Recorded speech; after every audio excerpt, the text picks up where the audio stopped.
The gun pressed against my temple feels cold. Too cold for a summer night in London. Don't move, love. A voice purrs behind me, thick with a British accent that shouldn't sound as calm as it does. And don't scream. My grocery bags hit the pavement. Oranges roll across the cobblestones of the alley behind my flat.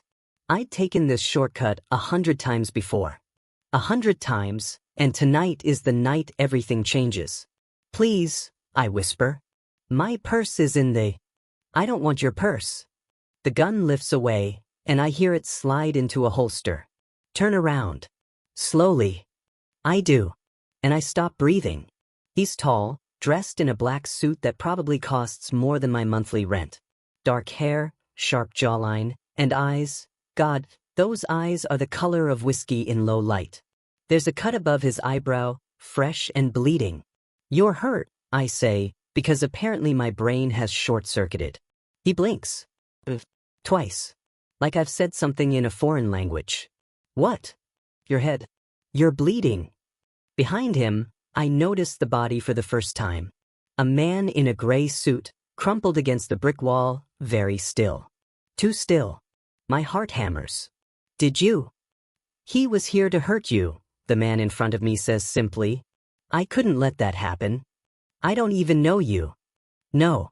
He steps closer, and I should run, should scream, should do literally anything except stand here drowning in those amber eyes. But I know you, Eloise. I've known you for 3 months, 2 weeks, and 4 days. The way he says my name, like it's something precious, something he's been holding in his mouth and savoring, sends chills down my spine. That's insane, I manage. You're insane. Probably. He smiles, and it's devastating. I'm also the only thing standing between you and the 12 men who want you dead because of something your brother did. My blood turns to ice. What? James? What did James? Your brother made a deal with the Petrov family. A very stupid deal. He pulls a handkerchief from his pocket and presses it to the cut on his forehead, never taking his eyes off me. He used you as collateral. And when he couldn't pay, they decided to collect. That's... James wouldn't. But even as I say it, I know it's possible. James, my baby brother with his gambling debts and empty promises. James, who asked to borrow £5,000 last month and hasn't called since. The man behind me? The stranger gestures casually. He was sent to take you. Do things to you I won't describe. Then kill you. I've been watching your flat for 2 weeks, waiting for them to make their move. Who are you? My name is Sebastian Ashford. He says it like I should recognize it. When I don't, he adds, I run the South London territory. Everything from Southwark to Greenwich. And now, Eloise, I'm going to make you an offer. This is absurd. This is a nightmare. This is... Come with me, he says. Right now. Tonight. I can keep you safe. Or I walk away, and the next man the Petrovs send won't announce himself with a gun. He'll simply put a bullet through your window while you sleep. I stare at him. At this man, this beautiful, dangerous man, who's just killed someone in front of me. Who's been watching me for weeks. Who's looking at me like I'm the only person in the entire city. That's not an offer, I say. That's a threat. No, love. He steps closer again, near enough that I can smell his cologne, cedar and something darker. A threat would be me throwing you over my shoulder and carrying you away. This is me asking. Come with me. Please. There's something in his voice. Something raw and desperate that doesn't match the expensive suit or the confident posture. He's asking, truly asking, like my answer matters more than anything in the world. I should say no. I should run, call the police, barricade myself inside. Instead, I hear myself whisper, okay. His car is a black Bentley with leather seats that smell new. I sit rigid in the passenger seat as London blurs past the windows. Sebastian drives with one hand on the wheel, the other resting on the gear shift between us. He hasn't said a word since we left the alley. Where are we going? I finally ask. Somewhere safe. That's not an answer. Chelsea. I have a house there. Of course he does. You said you've been watching me for 3 months. Yes. Why? His jaw tightens. Because the first time I saw you, you were laughing at something on your phone while you waited for the bus in the rain. You were completely soaked, and you didn't care. You just stood there, laughing. And he stops. Swallows hard. I couldn't look away. My throat constricts. That's not normal. I never claimed to be normal. We pull onto a quiet street lined with Georgian townhouses that probably cost millions. He parks in front of one with glossy black railings and window boxes full of white roses. This is your house? It's 4 stories of creamy stone and expensive taste. One of them. He kills the engine and turns to me. Eloise, I need you to understand something. The life I live, it's violent. There are people who want me dead. Rival families, corrupt police, politicians I've refused to buy. Bringing you here puts you in danger. You said I was already in danger. Different danger. The Petrovs want you because of your brother. My enemies. He reaches over, and his fingers brush my cheeks so gently I barely feel it. They'll want you because you're mine. I'm not yours. Not yet. He says it with such certainty that my stomach flips. But you will be. I've known it since that day in the rain. Before I can respond, his phone buzzes. He glances at it, and his entire demeanor changes. The softness vanishes, replaced by something cold and lethal. We need to get inside. Now. He's out of the car before I can ask questions, opening my door and ushering me toward the house with a hand on the small of my back. His head swivels constantly, scanning the street. The house is even more impressive inside. Marble floors, crystal chandeliers, art that looks important and expensive. But Sebastian doesn't give me time to admire it. He guides me through a hallway to a door that opens onto a staircase leading down. A panic room? I ask. Reinforced bunker. Bulletproof.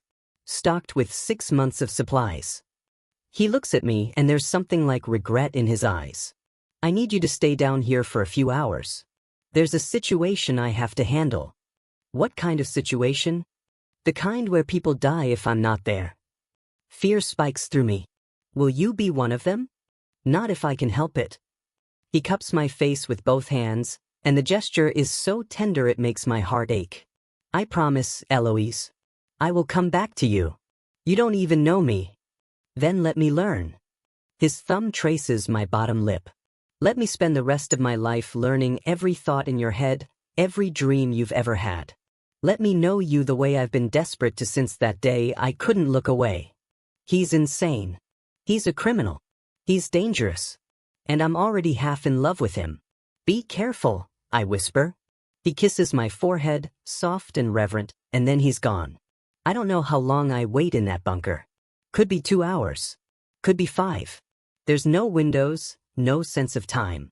Just me, a stocked kitchenette, a comfortable bed, and my spiraling thoughts. I should be terrified. I am terrified. But underneath the fear is something else. Something that feels dangerously like hope. When the door finally opens, I'm on my feet instantly. Sebastian stands at the top of the stairs, and my stomach drops. His white shirt is torn and stained with blood. His left arm hangs awkwardly at his side. But he's alive. You're hurt, I say, rushing up the stairs. I've had worse. But his voice is tight with pain. I slip under his right arm, supporting some of his weight. Where's the first aid kit? Bathroom. 2nd floor. We make it up the stairs through sheer determination. The bathroom is obscenely large, all white marble and gold fixtures. I sit Sebastian on the closed toilet and start carefully unbuttoning his shirt. You don't have to, he starts. Shut up. His laugh is breathless. Yes, ma'am. Under the shirt, his torso is a map of violence. Old scars crisscross his ribs. Fresh bruises bloom across his side. And there, a gash on his upper arm that needs stitches. Hospital, I say firmly. Can't. Too many questions. Sebastian. I have a doctor on call. He'll be here in 20 minutes. His good hand catches mine. But having you here, doing this, it's better than any hospital. I find the first aid kit and start cleaning the wound. My hands shake slightly as I work. Tell me about yourself, I say, needing the distraction. Real things. Not mafia things. Real things. He's quiet for a moment. I like old movies. Black and white films where people talk fast and fall in love faster. I read poetry, though I'd never admit that to my men. I've never been in love before. He pauses. Until you. My hand still. You can't love me. You don't know me. I know you take your tea with too much sugar and not enough milk. I know you volunteer at the children's literacy program every Thursday. I know you sing off-key in the shower and you're always exactly 4 minutes late to everything. I know you cry at commercials and you laugh at your own jokes before you finish telling them. Each observation hits like a physical touch. He really has been watching. Learning me. That's not knowing someone, I whisper, but my conviction wavers. Then teach me the rest. His good hand comes up to my face again. He seems unable to stop touching me, like he needs the contact to believe I'm real. Teach me what makes you angry. What keeps you up at night. What you dream about when you let yourself dream. Why me? The question breaks free. Out of everyone in London, why me? Because you laughed in the rain, he says simply. Because you saw beauty in a moment that would have made anyone else miserable. Because when I look at you, I see everything I've been fighting for without knowing what I was fighting for. Purpose. Home. A tear slides down my cheek. He catches it with his thumb. I know this is mad, he continues. I know I have no right to feel this way. But Eloise, I'm obsessed with you. Completely. Utterly. If you tell me to leave you alone, I will. I'll make sure you're safe from the Petrovs and then I'll disappear from your life. But if there's even a chance, even the smallest possibility that you could feel a fraction of what I feel. I kiss him. I don't plan it. Don't think about it. I just lean forward and press my lips to his, cutting off his desperate rambling. He freezes for half a heartbeat. Then his good arm comes around me, pulling me closer, and he kisses me back like I'm oxygen and he's been drowning. When we finally break apart, we're both breathing hard.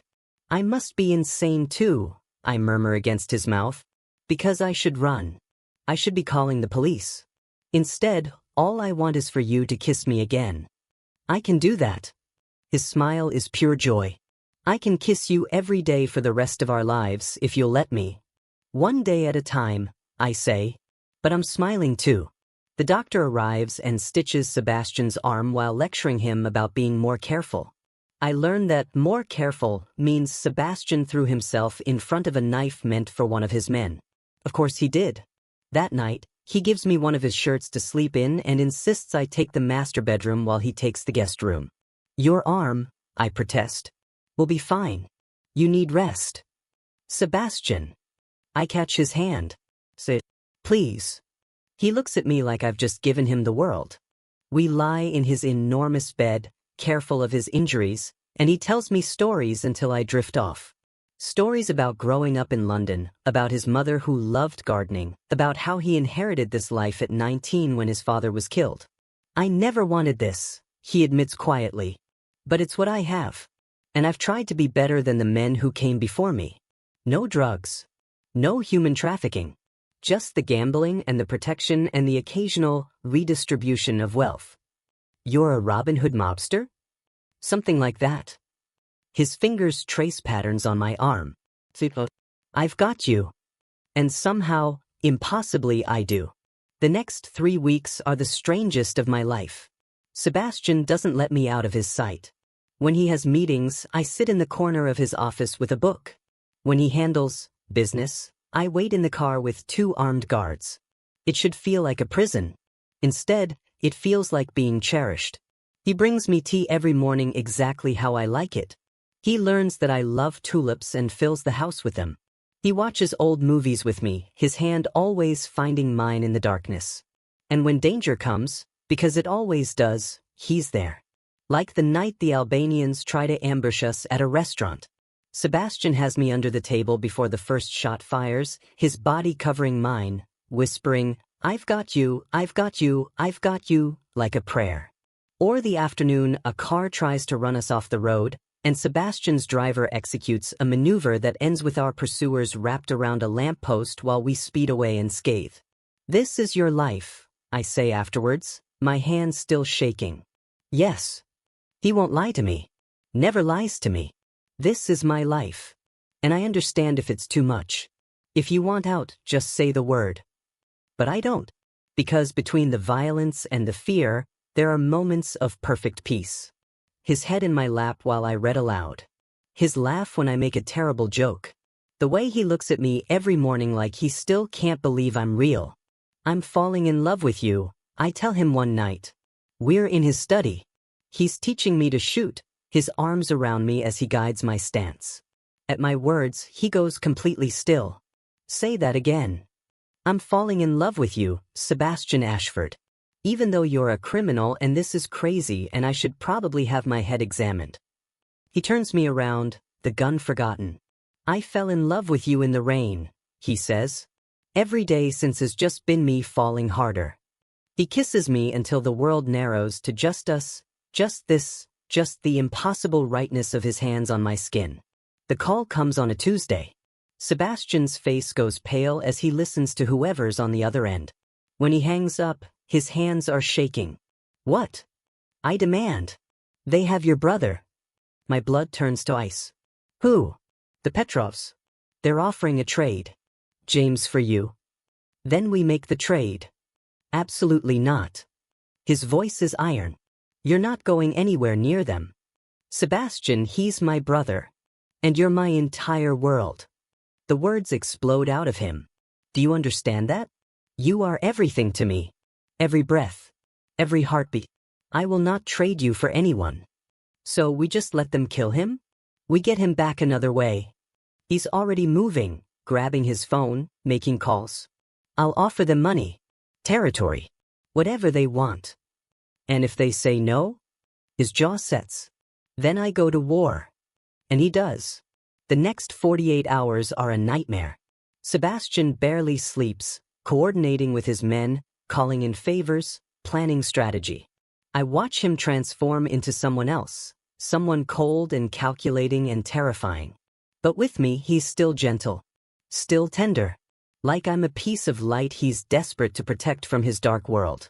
Let me come with you, I beg the night before the exchange. No. Sebastian. Eloise. He takes my face in his hands. If something goes wrong tomorrow, I need to know you're safe. I need to know that even if I don't make it back, you're alive somewhere, living the beautiful life you deserve. Don't talk like that. I have to. His forehead touches mine. Because I'm about to walk into a building with 12 armed men who want me dead. And the only thing that will keep me fighting, the only thing that will bring me home, is knowing you're here waiting for me. Then come back.